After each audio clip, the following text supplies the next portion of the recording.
Il arrive parfois qu'une langue emprunte des mots à une autre langue, et c'est normal. C'est un phénomène qui permet d'enrichir une langue. Par contre, l'utilisation de ces emprunts ne signifie pas qu'on abandonne pour autant des mots qui existent déjà dans la langue de départ et qui désignent une même chose. C'est ce qu'on appelle les anglicismes sémantiques.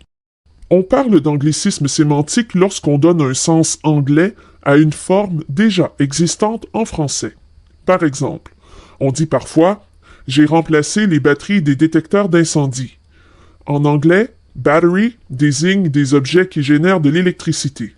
Batterie, en français, indique des pièces d'artillerie, un ensemble d'instruments de cuisine ou encore de musique.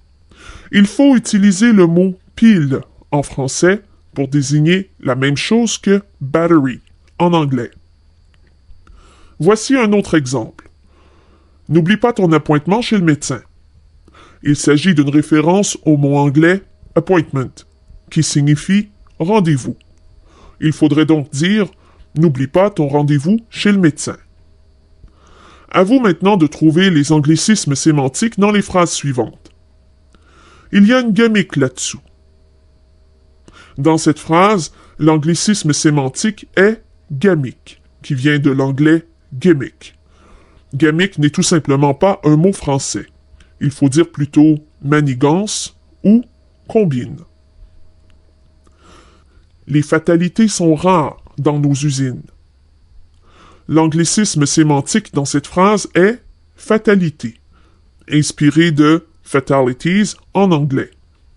En français, on dira plutôt accident mortel.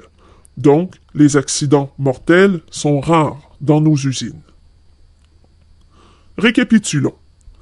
Les anglicismes sémantiques sont des mots français employés dans un sens propre à un mot anglais. En cas de doute, consultez un dictionnaire de la langue française ou même un dictionnaire des anglicismes pour vous assurer d'employer les bons mots français